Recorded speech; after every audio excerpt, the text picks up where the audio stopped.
Today on Suddenly Single, I'm joined by the formidable Janet Street Porter. She's a loose woman, a former editor of The Independent on Sunday, and a self proclaimed piss off pensioner who is going to speak with a characteristic honesty about love, infidelity, and divorce, and how to dust yourself down and start all over again.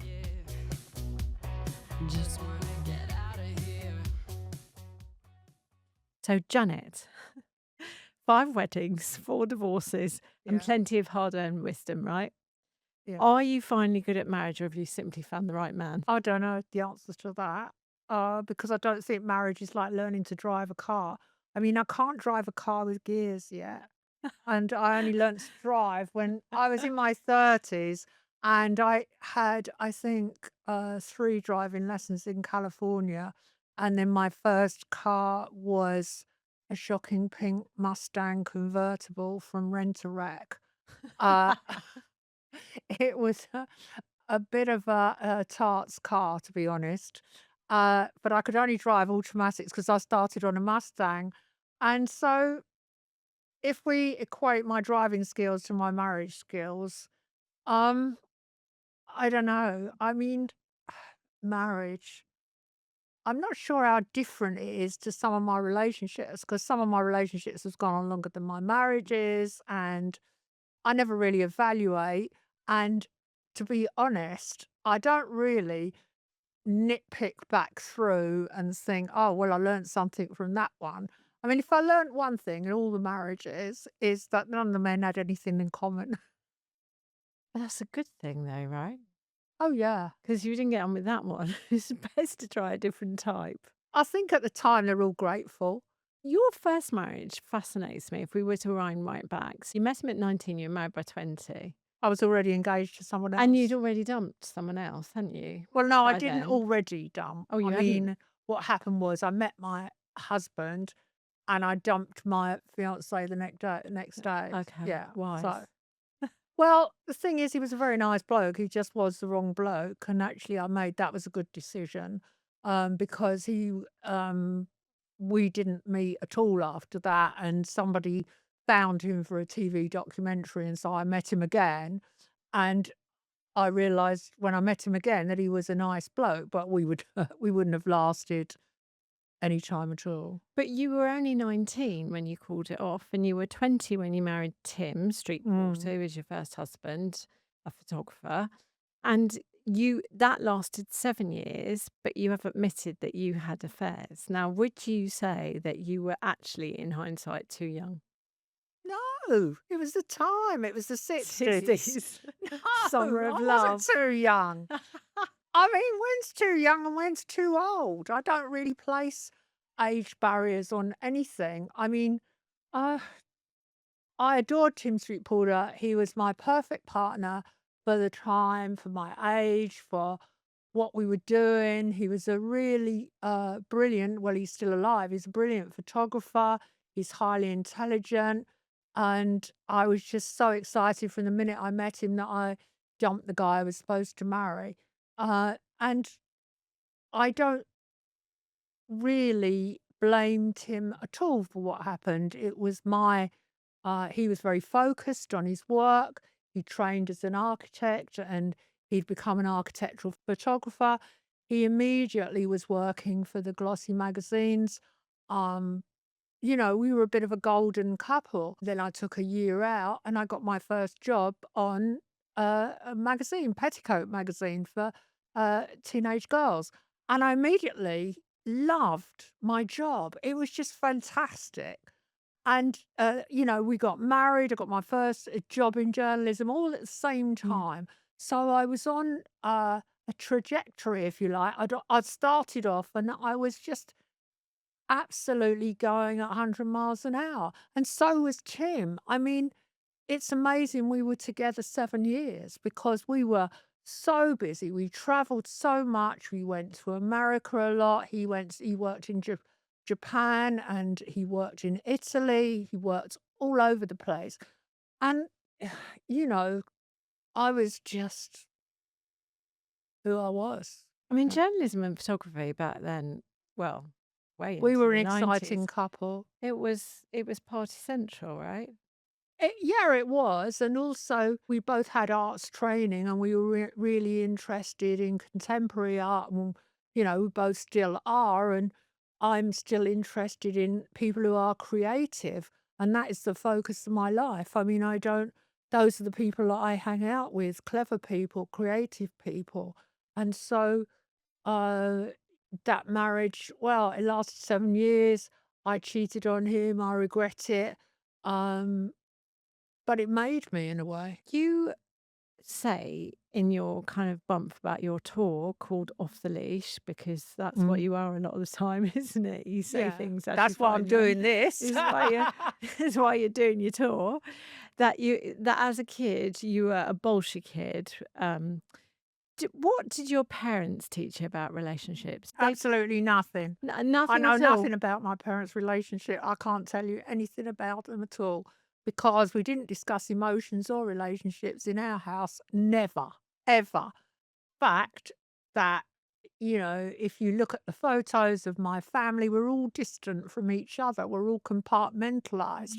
I mean, if there was affection, it was between my mother and my sister or my father and me, but I'm much more like my dad in that I used to go to football with my dad.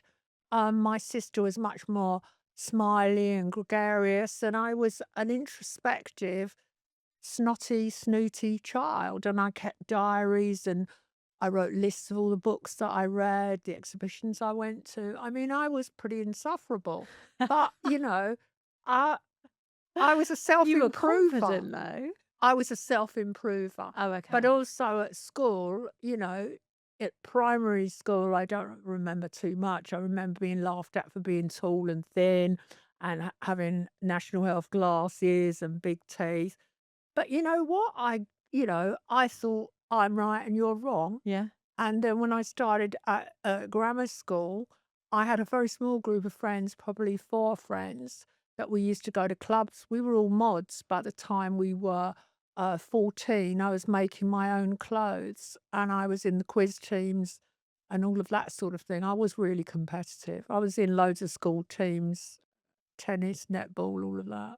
But being competitive and being quite self-assured and teaching yourself stood you in good stead for being a newspaper editor, right? Because there Yeah. was a lot of men that you had to keep in line back then. Well, I tell you what I learned. I mean, at home, my parents didn't communicate with us very well at all. I Yeah. mean, my dad only told us we were moving 2 days before. We weren't involved in the decision or the choice of house. So we moved from central London in a community where all the kids played in the street. It was a typical working class London street. We just moved out to suburbia. Luckily, I could carry on going to the same school, but my poor sister had to start at a new school. But from the age of 14, I would spend all day on the underground to and from school, an hour each way. And also, I would, by then, was going to clubs. So I'd be up and down to Soho and, on Central Line. I feel like 100% Londoner. I know so much about the underground system. I feel like I spent my life traveling London to go to school, to go to clubs, to go to college, and to go to work. Because you still spend quite a lot of your time in London, Oh, don't yeah, I you? love London. I'm a complete Londoner. You like it more than Norfolk or No, I think when I go to 50-50? Norfolk, I love the silence. I like having no neighbours. I like being with the dog. Now, where I does the never dog thought I'd come in say the those pecking words. order? Well, probably my husband say number one in his pecking order is the dog doesn't answer back. The dog's always grateful. What dog have you got? A border terrier, Oh, how long overweight. for? Yeah, very, very, very stubborn And indeed. what's their name? A badger, Badger. And where are where it's they? named by my husband's mother. Um, because when he said he wanted a dog, I said, I don't want a dog 'cause we're traveling a lot. We were living in Yorkshire, commuting between there and London. I thought it was unfair anyway. So he went ahead and got a dog. So he moved out and lived with his mother for a year. For a whole year, you didn't Yeah, give and then in? moved back when the dog was trained. Oh, okay, he was allowed back when the dog was Well, it was a trained. kind of combination of things. He became more acceptable to me. So Peter is your fifth husband, and you said you saved the best till last. But to me, that is a bit jumping in where angels fear to tread 5 times. Why? Well, I think I'm probably a little bit easier to live with. I don't think I was ever easy to live with, but I live with other people apart from the husbands. I had a 5-year relationship with Norma Ski. I was with Tony James, a guitarist in Generation X and ZZ Sputnik for about 4 to 5 years on and off, and I had other boyfriends as well. So, it wasn't all just like husband, husband, Mm, husband. There mm. were other people involved. Um, I don't think I've ever been easy to live with, but I think I've kind of mellowed a bit. Not that much, but a bit. You said at one point that you feared being alone. Were you pretty Yeah, well, I much a wasn't really serial alone. monogamist? Yeah, I wasn't alone till I I left home to live with my first husband. I ran away from home when I was 19. Uh, I just walked out, because my college grant was so low that I had to live at home. Uh-huh. I just decided to walk out and moved into, a flat with Tim in Earl's Court. Um, and my parents did everything they could to try and get me back, but they couldn't. And then I got the job on Petticoat, and then I was off. I mean, I was never gonna go back to Perivale. To me, it's like, well, suburbia. I can't cope with it. It's just like where the life goes out of the city. But, I think that I was quite hard to live with because, my work always came first, and I'm not embarrassed about that. And one of the reasons that a lot of women say that they were inspired by my career and my kind of my journey, if you like, is that I have always been focused. And if I've had the sack or been made redundant, just carried on and done something else. So consequently, I've worked right across the media. So I haven't focused on one thing, and that's what I always say to people, that you have to always don't think this job is for good and don't think you're the person they'll always want, because 'cause there'll come a day when they won't want you. Well, I think also now that we're all gonna live to 90 at least, I call it the second script. Yeah, well, We're I gonna think do something else, yeah, we'll have to. I definitely think my aim is to live to be 100, but, I don't go through some godforsaken regime to achieve that goal because I think it's as much mental as physical. So when I read about Hollywood stars getting up at 5 a.m. and doing all this weird stuff, forget it. I mean, I always turn the light off at midnight, and then I've always written I have my little rituals. I freely admit that I am quite a ritualistic person, but they aren't weird. I mean, I write a list, but I always write a short list so I can achieve it.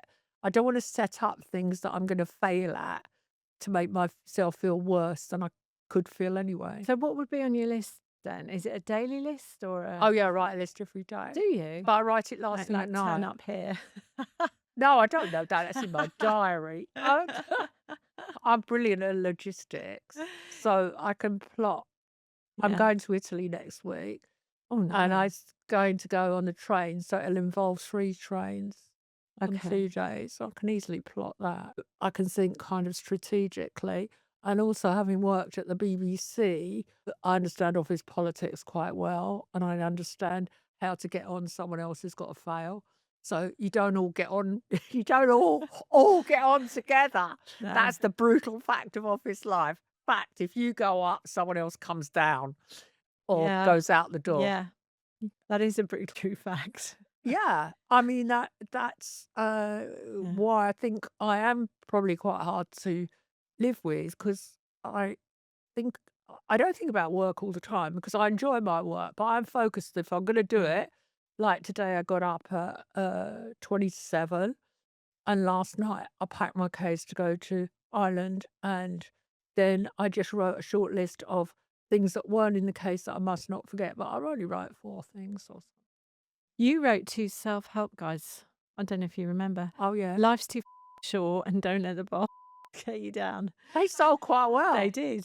Do you wanna They look tell nice do you as wanna well. tell people why you wrote them? Well, there's Well, because most advice is just like rubbish. So I wrote a books that were meant to give you the advice, but in a way that was more realistic to say, you can cook and you can do all this stuff, but don't beat yourself up about it. You can't do it all. Because No. when I started in journalism, there were women like Shirley Conran and women's editors telling women that it was possible to have a high flying job and do all this domestic as well.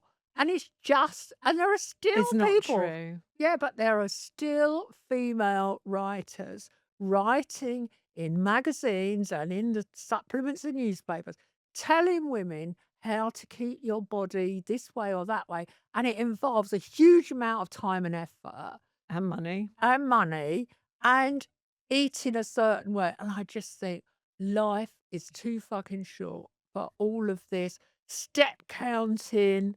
If I never hear the word plank again, because I had a personal trainer for 10 years, so I know all So that you stuff. tried to do it? I did it for 2 reasons. First of all, I was diagnosed with an arthritic component in my blood that meant that if I didn't keep mobile, I would stiffen up. So I needed to keep mobile, but I was doing these high-powered office jobs, so I needed to do a certain amount of working out.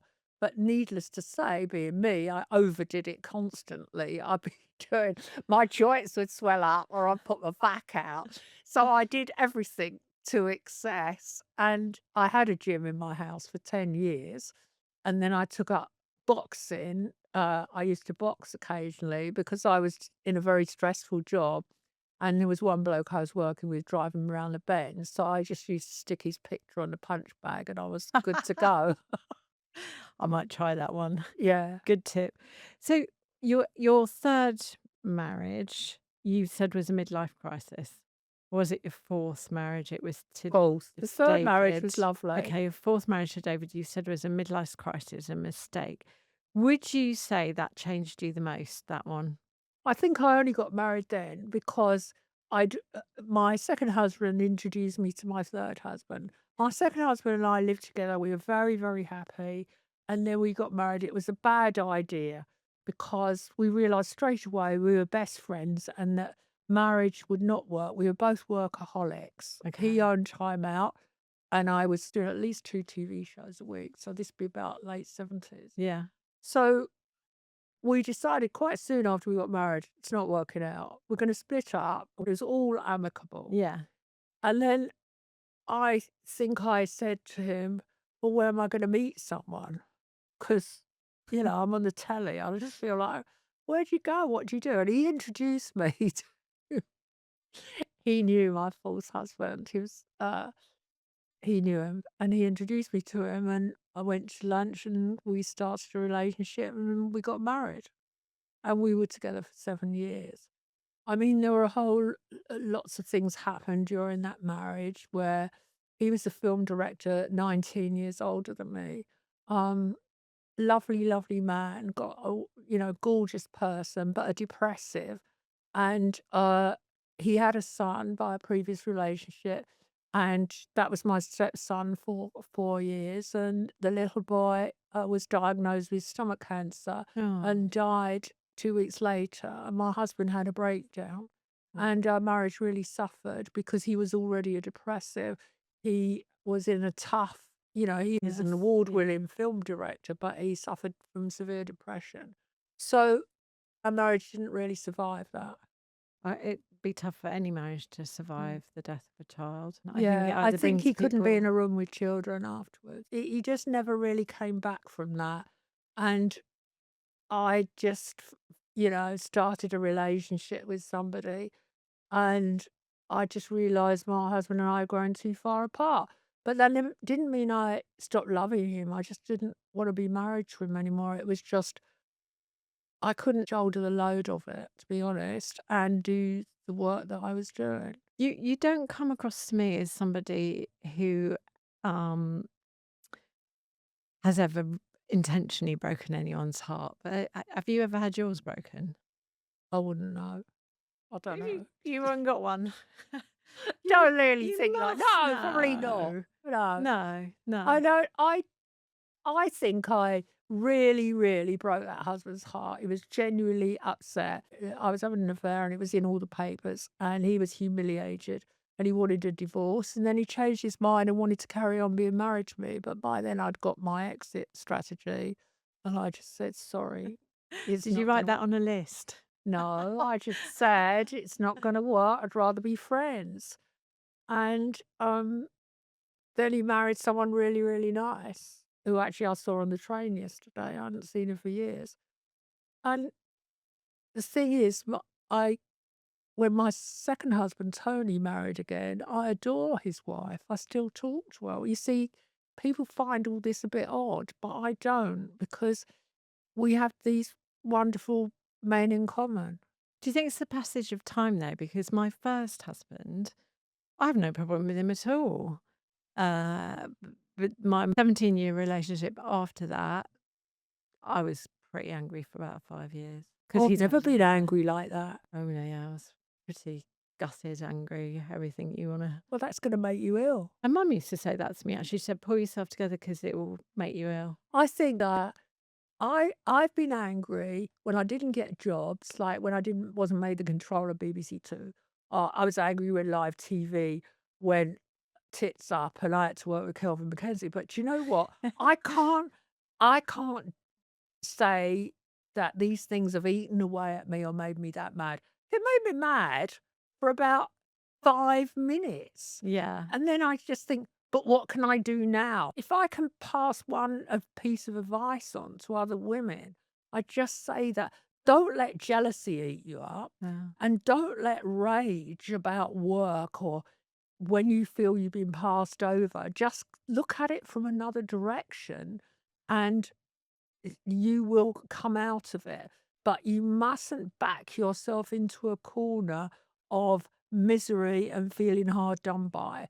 Because, I mean, that's what my mother was like because she had to leave school at 14 because the family was so poor. And then she had a job being a housemaid, lied about her qualifications to get into the civil service. Her whole life, it seems to me, I Yeah. mean, not to other people who thought she was probably very jolly, but to me it seemed she had a chip on her shoulder from the word go about where she'd ended up. And then she had this daughter, me, who is well known. Now, Yeah. I imagine that drove her around the bend. Did she show it to you in any way, do you think? Did she feel frustrated to you when you got famous or? Yeah. I mean, I Oh. remember her doing a show once and she came to I would ask her, do you want to come along? We're doing a new series or whatever. I did this late night show with Russell Harty years ago. And she came to the drinks afterwards and she said to Russell, "Oh, I don't know what TV people see in Janet."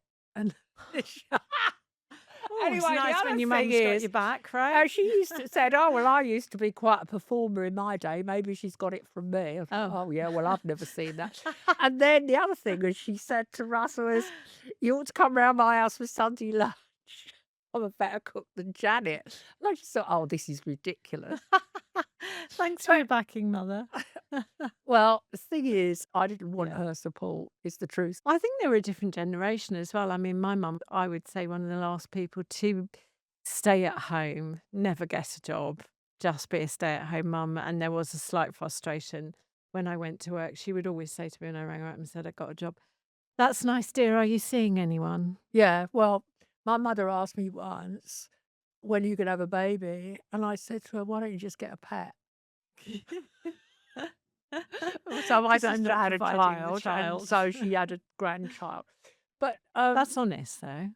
yeah, I mean, it wasn't on my plan, and then when I married someone who did have a stepson, uh, so it wasn't something I thought about particularly. I was so career focused, and yeah, that's Um, it. I mean, you really were career focused. Do you ever see Calvin Mackenzie? No. No. See, we've spoken a lot about your relationships with men, both work-wise and particularly personally. But what about girlfriends? How important are they? Because you just did an interview in Best Magazine for us where you said, "Just watch the telly, you can tell who I like and who I don't." Now, I don't know, you didn't actually name anybody, but are your Well, girlfriends I'm as important as me your relationships with men? I don't like have quotas. I mean, I know a lot of gay men, very close friends, and I've got girlfriends that um, I would say are good friends that I've known for years. So I'm just, yeah, I don't think I prefer women friends over male friends. I think friends are people who, when you phone up and start moaning, they listen and then they kind of gently, in my case, they kind of ease the conversation round to, well, it's not that bad, or they kind of calm you down a bit. So, off the leash, tell us why you're doing it. Because Elton John's given you a fabulous quote for it, "The bitch is back." Well, I think I've done the tour. I first of all wrote a one woman show, 2003. I'd written this book about why I didn't get on with my mum, and I thought, how can I publicise it? So I wrote a one woman show, and that was called All the Rage. So you kind of got the vibe. And I did that at the Edinburgh Festival. I did the whole festival, and then I toured it. So it a lot of that shows in this show, but obviously from then to now is another 20 years. So what's happened in this 20 years is I've become a pensioner. I couldn't imagine myself being a pensioner, but now I am a pensioner. So part of the show, the heart of the show is still about why did I end up like this? What made me the person I am today? So we've got the story of my mad mother and my dad, my distant dad, and the fact my mum spoke Welsh and my dad, we had all that stuff about being in a household where mum, Auntie Vi and the budgie all spoke Welsh and dad and my sister and I all spoke English. And, the fact that I was this person who always wanted to record what books they'd read and everything like that. So I was very much like pushing myself, setting goals and pushing myself forward. So that's all in the show. And then you come to the part of the show which is about being a pensioner, which is like on the outside, you don't look too bad, especially if you keep talking. But the minute you stop, you look like one of them expensive Chinese wrinkly dogs, unless you've got, you've done all that. Would you ever do all that? No, can't be bothered because I can talk. Okay. Don't need to I've do taken the that. talking option. So, and I think because I started the show last year and it was very much, I was just seeing how it would go down now. But of course, I've got all the loose women audience come to it, and a lot of them are my age, and all the stories about growing up in the 1950s, they totally relate to about the day your mother discovered tomatoes, making a pointy tomato and all that stuff, and about how terrible the food was growing up. What's the worst food you remember it being served up? Oh, tongue. Oh, tongue. Yes, Tongue in a ox tin. tongue. Mm. I know. Spam. Spam, yeah. I tried spam since then. I was in Hawaii with some friends and we passed this diner that said Zippy's home of the spam omelets. I went in and had one. Did it remind you of your childhood? Yeah. So, okay, you've reinvented yourself time after time in your life. Is there anything you wish you'd known sooner? Is there anything you'd like to tell 19-year-old Janet now? Oh, No. no, because 90-year-old Janet would not listen. I mean, I would say that I was lucky in that I was so curious and curious about the cinema, about music. So I didn't just go to jazz clubs and rhythm and blues clubs. First of all, I was lucky enough to be going to these clubs when the Yardbirds, Jeff Beck, and the Rolling Stones were starting. So Yeah. I was lucky that I could actually see them live and see Jimi Hendrix and all these legendary people live as someone in my teens and 20s. I was lucky because I could go to the cinema and see brilliant films, and that curiosity about just didn't stop. I still tear loads of stuff out of newspapers. I still think, "Oh, I'm gonna read that book," or I might not do everything that I want to do, but in my head, I'm still being curious. And I would say to people who are 19, be really, really curious about the world you're living in, because that way you're gonna push yourself out. What you don't want to do is make your world smaller. And I just think now that it's almost like a paradox that people are living their lives through screens where there's so much available, but they're losing the ability to communicate face to face, and that loneliness is higher amongst young people than ever before. So only communicating um, through WhatsApp or whatever you are doing with your FaceTime and your friends, that's not the same as sitting down and seeing them in three dimensions. I agree. I think it's changing the way people interact. Now, I haven't asked you this question because I don't know what your answer is, but have you ever tried app dating? Would No, no. You've always met in real time. I haven't really been on a date. You have been on dates. You've had 5 husbands Well, I and loads don't of really know. No, boyfriends. they didn't really start with dates. Oh, so Well, it's kind of met them. yeah. I I got mean, it's they shambolic. what you shambolic. I mean, well, I told you one husband introduced me to the next. It's not been I mean, totally shambolic. You've said with Peter you've saved the best till last. well, I can't remember how I met him. You can't remember? Not really. I went in, well, he owned the restaurant around the corner from my house. He served good food. Well, he had a great bar. I went into his bar with a friend, uh, with an art dealer friend, and we knew a lot of the art. He had art night, he had artists do nights there. So we had friends in common. Okay. Yeah. Do you like art? Are you good at art? As in, like, you know who artists are and you would know what's I've expensive and done, that yeah, kind of stuff? series for Channel 4 and stuff like that. Yeah. Yeah. I did a thing about post-war British art. Yeah, I do know about. Okay. So that's well, it's good to have something in common, isn't it? What have I got in common with him? Yeah. Oh, Well, yeah, well, it's not just that. We like music. He likes much more avant-garde music than I like. Um, you still like a bit of punk rock? no. Well, I No. could play it. I wouldn't play it all the time. Generally, I play classical music, opera, or if I'm writing, I probably play Philip Glass or yeah, pretty avant-garde, minimal music. So you're starting your It's tour. not what your readers will think. What? No, I don't know. I think they're quite eclectic, our readers. Well, I mean, pop music is fabulous, and I love pop music if I'm with other people or in a social situation. But yeah, I the music that I like to work to is quite pure music. I mean, I've done stuff on Radio 3 about classical music, and I've won an award for opera as well. So Clever. sorry. That's all right, Janet. You just tell us. Well, I have.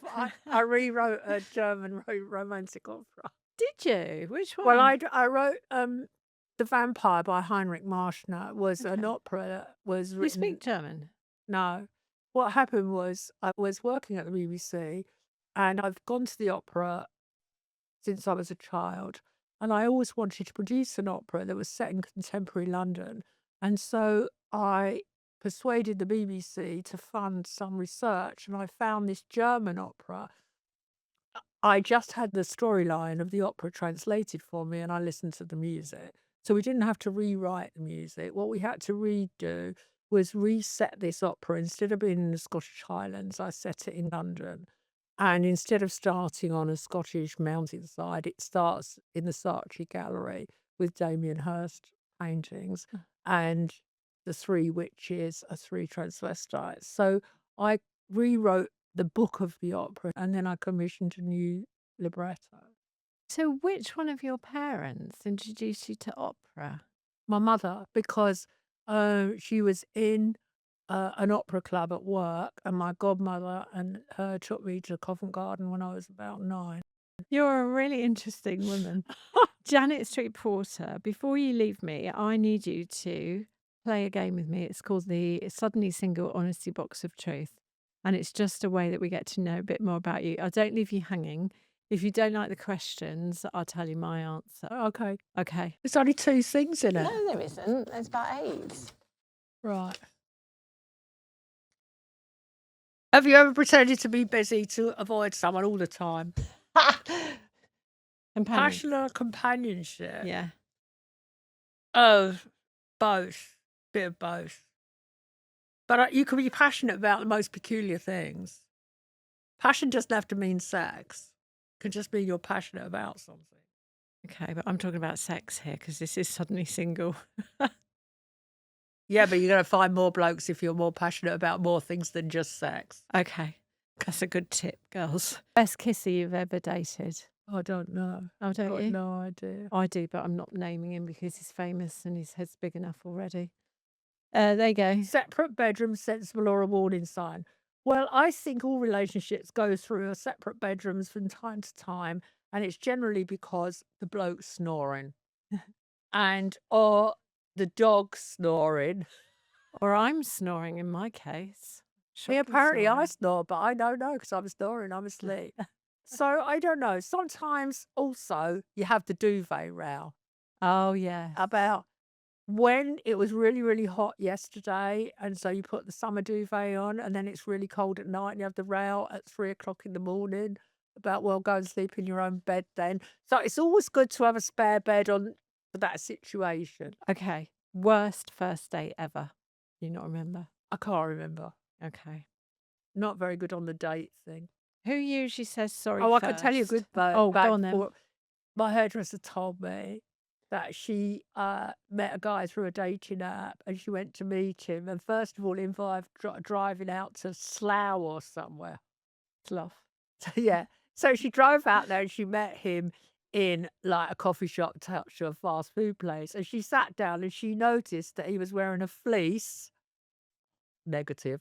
But it also had his company logo on it. And I just think if that's your idea of preferred outfit for a first date, it's really tragic. I mean, honestly. I'm guessing you didn't get a second one. No. I don't. I expect she would pretend to go to the loo and left by the service exit. Who usually says sorry first, you or Peter? Oh, I do a lot of saying sorry. Do you? Yeah, I get it in first. Is that because you've got a bad temper? Yeah. Yeah, me too. Yeah, I do. Sorry doesn't count for, but my sorries are not, worth much. Yeah, well, I probably say them about 3 times a night, to be honest. So final question, Janet. Final one. Oh, no, I can't get it out. Oh, there you go. You've done it. Have you ever checked a partner's phone? Honestly now. Do you know who's a good friend of mine, Carol McGiffin? And she wrote a piece about me the other day. I'm going to out myself now. It was in Best. What do you do when you check someone's phone and you don't like what you find? It was me. I was not the top like in my other half's phone. He was busy liking somebody else. I've never done all that liking and not liking. Oh, have you not? I mean, on Instagram, I don't really follow people. I think I follow 5 people, and on X, I don't follow anyone. So I wouldn't be liking. I dish out a few likes every now and then, but I wouldn't check a partner's phone. When blokes get to a certain age and you check their phone, you know what you're going to see? Loads of stupid jokes. And on that note, Janet Street Porter, thank you for coming in and being a good sport. It's been a joy. That's Thank fine. you. That's Thank you. brilliant. Everyone's talking about Suddenly Single, so make sure you like and subscribe so you don't miss out on our next amazing story.